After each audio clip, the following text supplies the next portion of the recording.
On the last day of the 17th Lok Sabha, Prime Minister Modi delivered his valedictory remarks describing the 5-year tenure as a period of reform, perform and transform, highlighting how there were significant changes made at a rapid pace. From the removal of Article 370, which fulfilled the dream of having one constitution, to banning triple talaq, to empowering the Nari Shakti by passing the Women Reservation Bill. The progression towards protecting the transgender community by passing the Transgenders Persons Protection of Rights Bill and the choice to prioritize data protection. The Prime Minister also highlighted some landmark changes.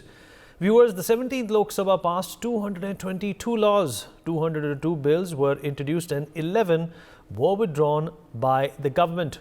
In this telecast, we are going to delve into the progress witnessed in the past half a decade in India and what is, of course, going to be the way forward. Let's listen into this reaction, then we come back.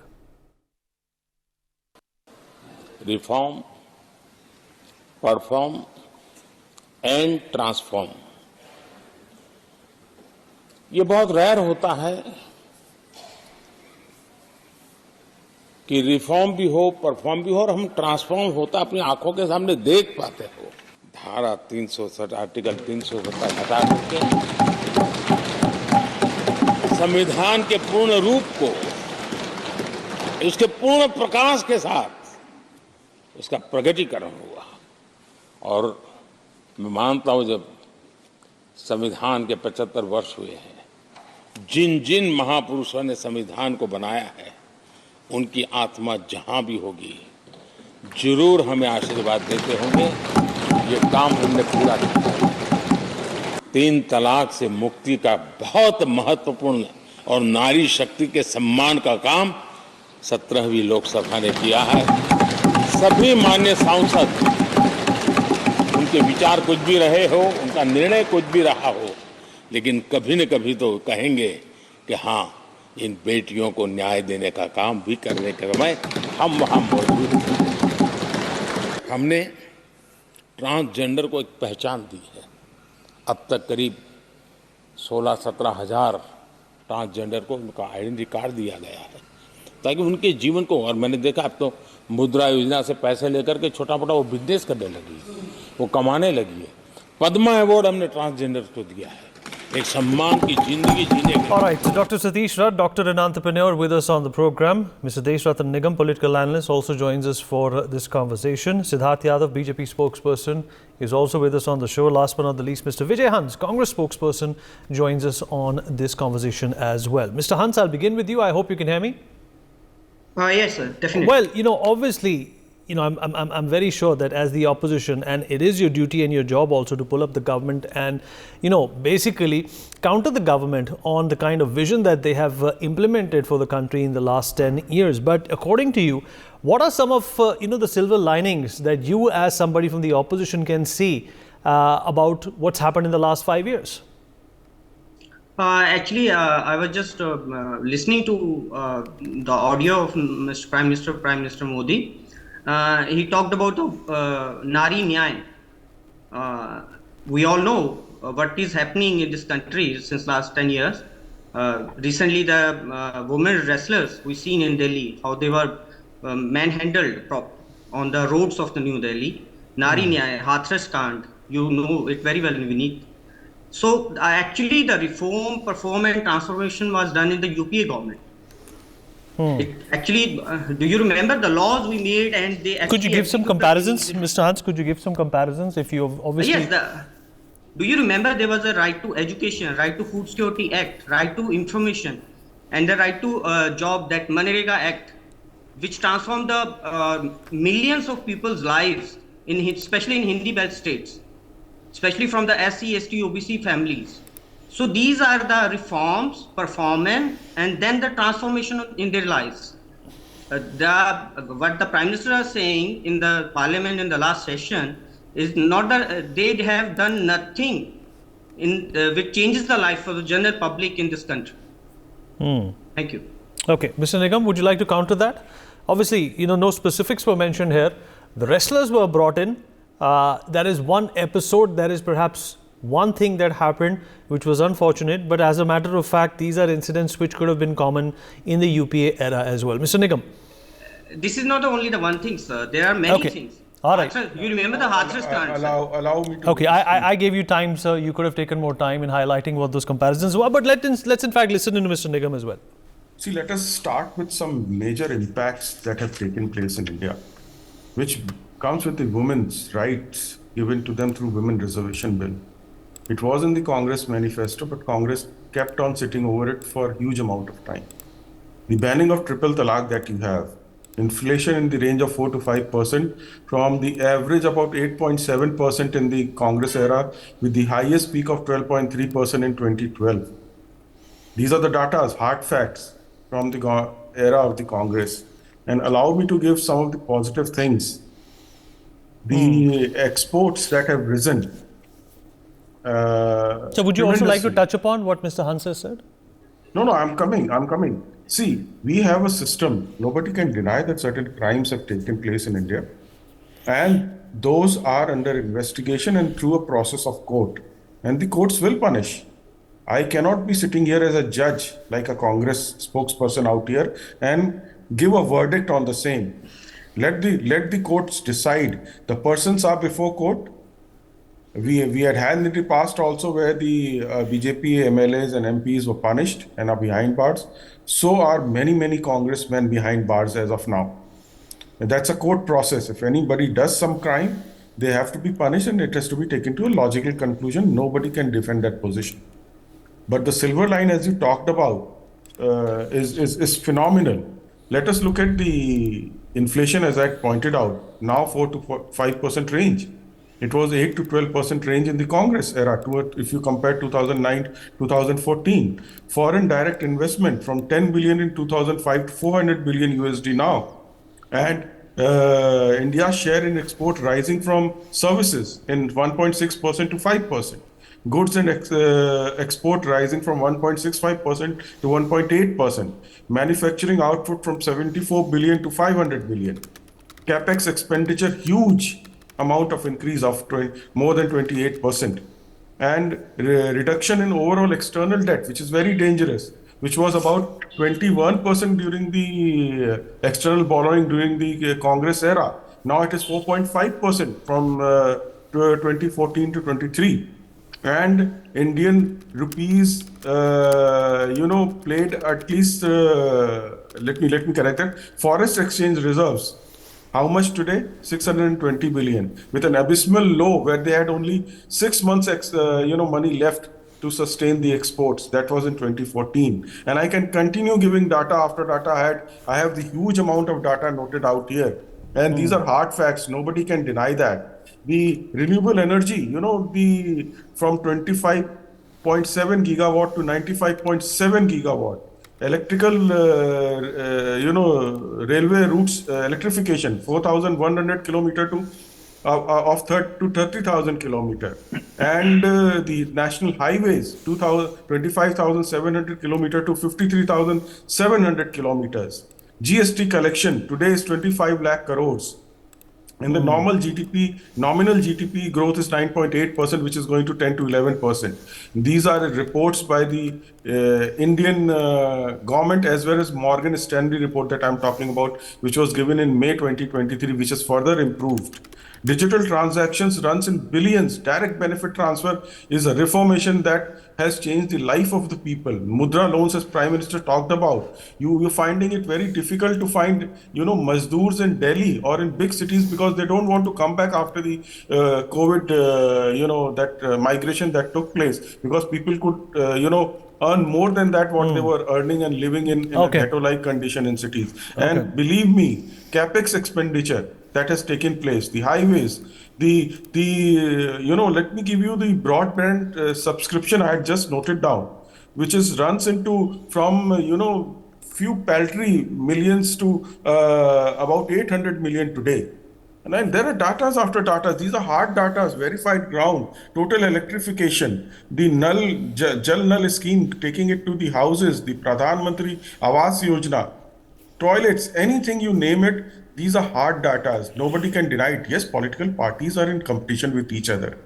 They will try to compete with each other and trying to, bring down the image of each other. That's a separate thing. Let them do it. Okay. But it has to be based on certain hard facts and data. Overall rhetoric is all right. I mean, every politician does that. But the fact remains on the hard ground, the delivery, this But government Mr. banks Nigam, on delivery. on the contrary, Shashi Tharoor in the parliament went on to say and misabbreviated the NDA also, calling it no data available government, that a lot of these things don't have any, basis for it. How do you respond to that?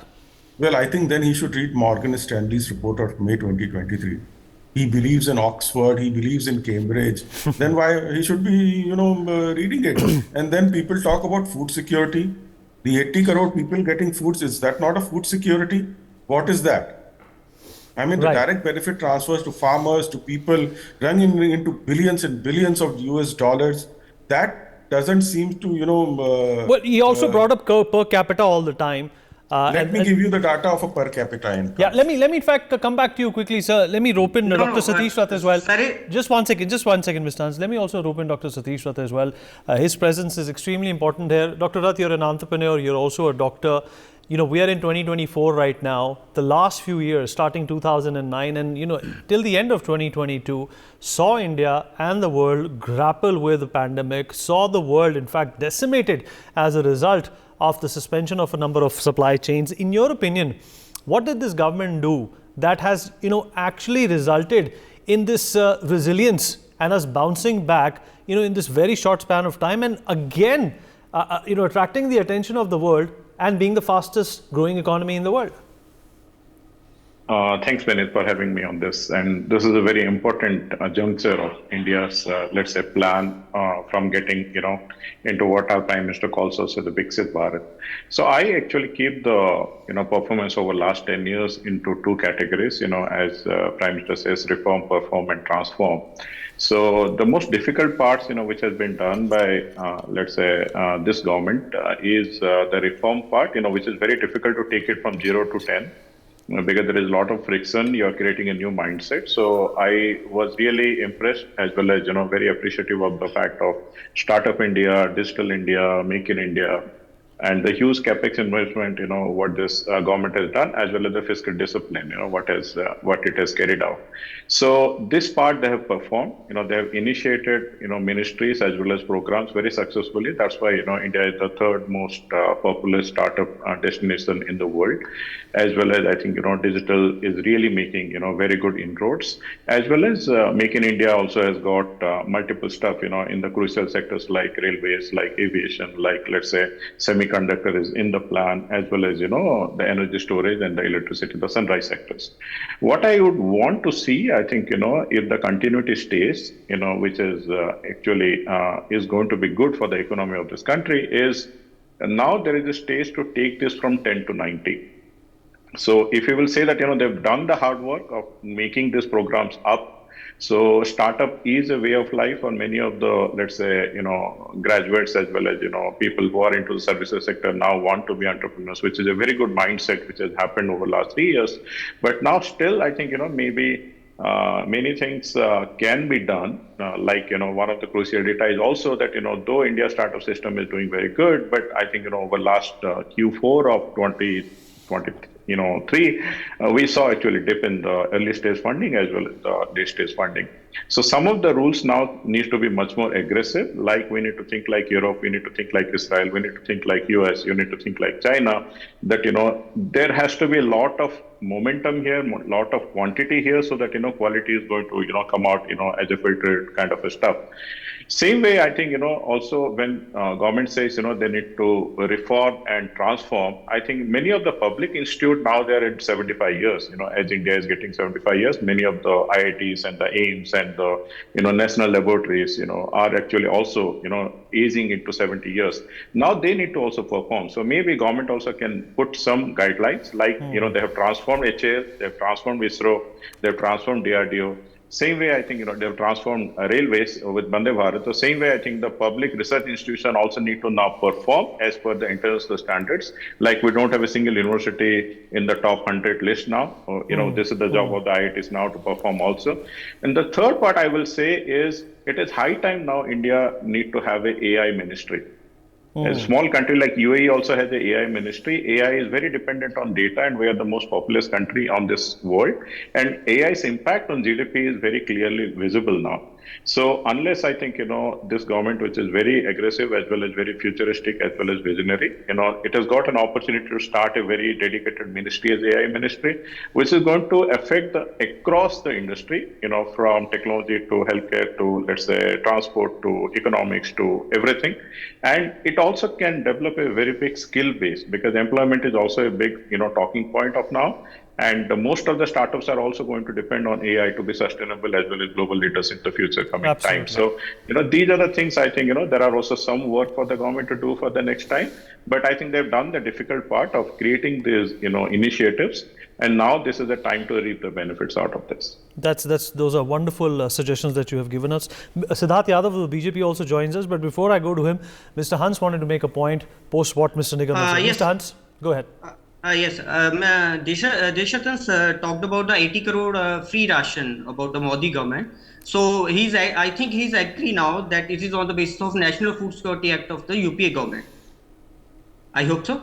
Did you provide 80 crore people rations? Did you? Sir, in the National Food Security Act, it was the 75% of the rural population and 50% of the rural population. You only okay, waved Mr. Nigam, let him act. finish his point. Mr. Nigam, let him finish his point. I'll come to you. Let him finish his point. So it is based on the National Food Security Act of the UPA government. Okay. What Mr. Nigam was trying to say. Okay. Yeah, okay. Do you have a further point to make, Mr. Hans? Mr. Hans, do you have anything further to state? Go ahead. Yes, sir. It is on the railway, sir. It is on the railway. May I know that Mr. Deshathan comes with a lot of data, and may he please tell me that how many railway accidents happened in the last 10 years? It is the most number of the railway accidents. As compared to your time, you want that? They're much lesser. Mr. Hans, they're much lesser. They are much lesser. They're much lesser. Mr. Hans, Yes, they're sir. much lesser. Okay, let me rope in Mr. Siddharth Yadav as well of the BJP into this conversation. Mr. Yadav, what do you make of this? Obviously, the opposition is going to pull you up. That is their job. But do you think, there is credible progress, there is credible impetus that the BJP and this government has given to progress and growth, transform and reform, that they should also be appreciating some of the things that the Bharatiya Janata Party has done, the NDA has done? Absolutely, Vineet. I feel the kind of development model that is presented to the world today of how Bharat can progress in a decade, it is phenomenal for people to witness. It is phenomenal for us as citizens. It is phenomenal for the world to see. And everybody is noting that India has enormous potential, and we are counting on that potential. We have left past all those things that happened to us. If we have to only discuss economics and financials today, the white paper was recently presented in the parliament, and it has shown where we were. We were left with 6 months of foreign exchange. We were left with a double digit of inflation. We were left with high GNPAs and whatnot.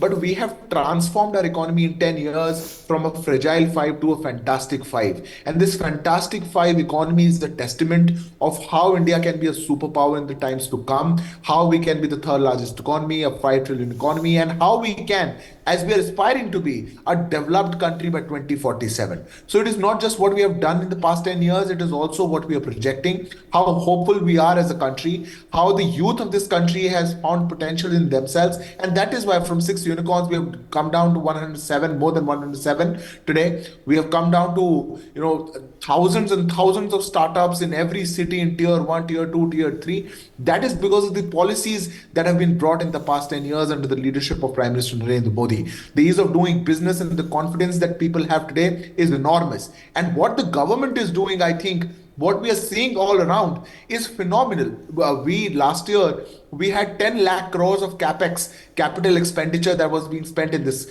country. This year, it's raised by another 11%. So it's 11 lakh crores this year. and 11 lakh crores being infused into the economy, being spent on infrastructure, on asset creation. 40,000 of railway bogies are going to be, changed.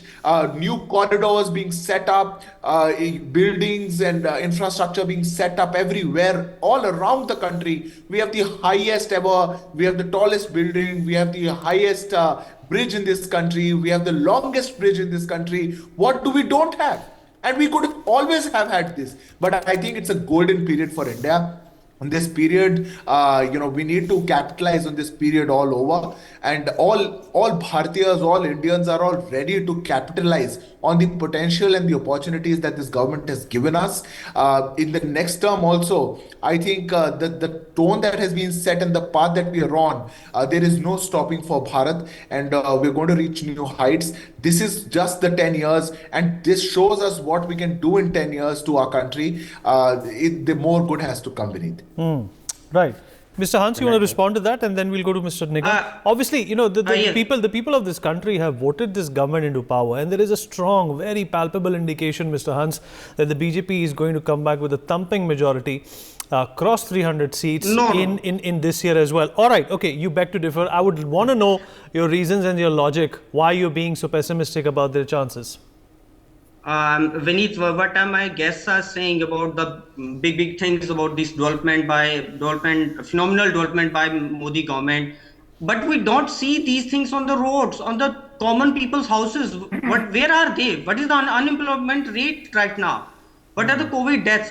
Mr. Deshatan told me about the railway accidents. Sir, I have the NCRA data that 2.6 lakh people died in railway accidents in last 10 years. So, what development Modi government has made? Did 2.6 lakh people died in railway accidents in last 10 years? NCRA data with me. 2.6 lakh? What are you saying? Yes, sir.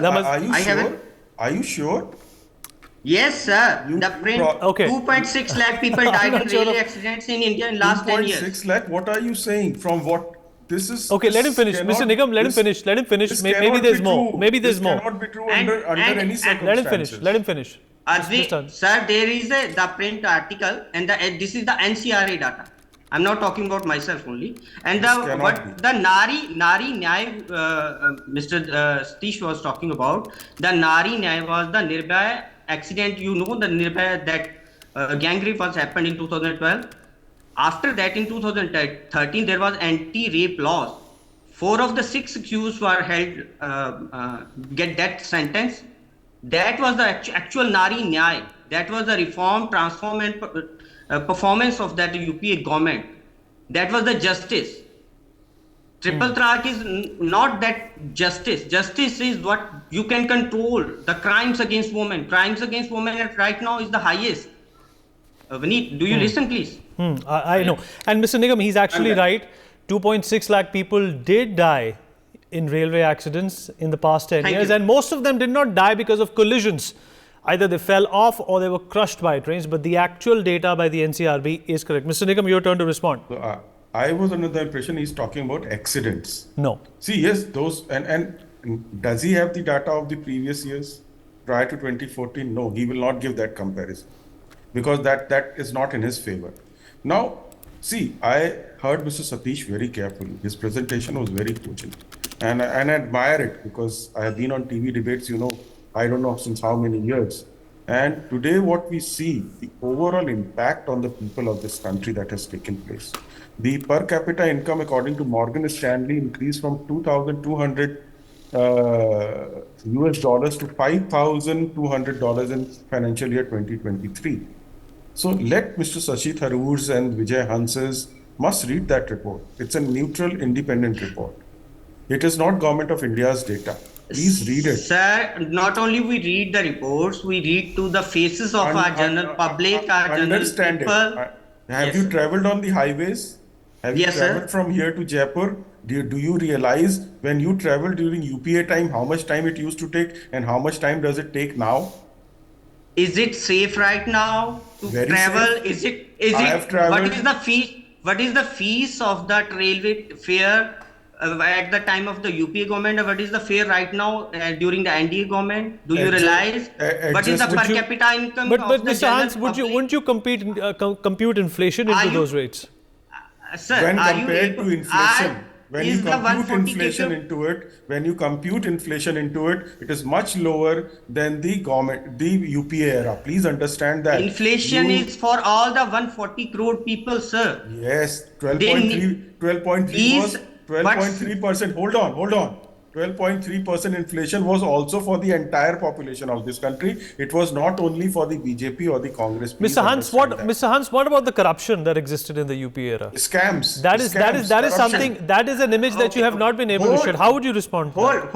Hold, Vineet, hold. That's what I'm saying. The big scams, we read it on the newspapers during the UPA government. How many held liable for those scams? Please tell me the data. Mr. Desh Ratan, those 2G scam, I'll give okay, you. CVG scam. I'll कौन give you the अंदर data. किस I'll give you कौन the held data. Hold liable on. हुआ? Yes, Let me tell I'm you, listening. I'm listening. The gestation period for a case in India of money laundering corruption is roughly about 20 years. And I'll tell you, out of 25 trials which have gone to conclusion, which have concluded, 24 convictions have taken place in 24 cases, which is 96%. We've run out of time. I'm going to quickly take some concluding thoughts from Dr. Rath as well as Mr. Siddharth Yadav. They've been quiet and patient listening to us. Half a minute to both of you, and then we wrap up. Dr. Rath, starting with you. Yes, so I think, as I said, that there has been some good roads which has been laid, and then I think we've seen this in the world that public investment has to be capped with private investment. There is a jump in GDP, that happens. So there is very good work by the government on, let's say, public highways, on digital highways, on, let's say, infrastructure, which are being created. But now this is the time, I think, if for next 10 years, this has to be capped with private investment. And private investment can happen if there are very seamless as well as very easy to do business for private, let's say, investment environment, which should be both, let's say, outside India as well as inside India. We should not be confusing Make in India as only to be done by Indians, but it has to be in collaboration with the best of the technology, because most of the technology and the private investments are going to be technology dependent, and we are a single village when it comes to that part. So I would be just hopeful for this. If this is taken care, then I think we are definitely going for good times. All right, very good points there, especially the one that you made about the AI ministry is definitely that the government should be excited about. Mr. Yadav? Vineet, I feel what my friend from Congress was saying, it's going to be hard for any opposition party, but I think it is time when people and political parties in our country do really appreciate what good is happening around.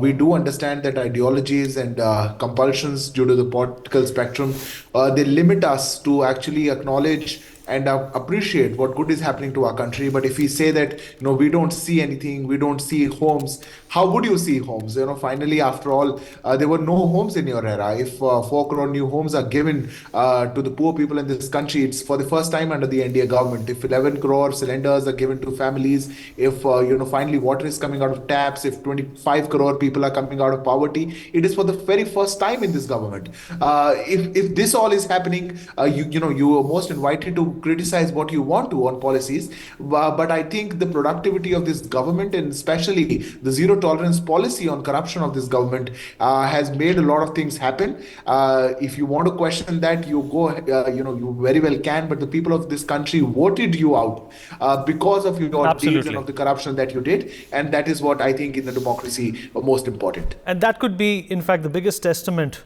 or the verdict against a government that has been ousted. If anything has to be ascertained via votes, then that's the fact that, if you're voted out, that is meaningful enough to go back to the drawing board and figure out what to do next. But I guess we'll get to know what kind of a strategy the Congress as well as the India Alliance is going to come up when the Lok Sabha elections are finally here. For more such videos, subscribe to the NewsX YouTube channel, hit the bell icon.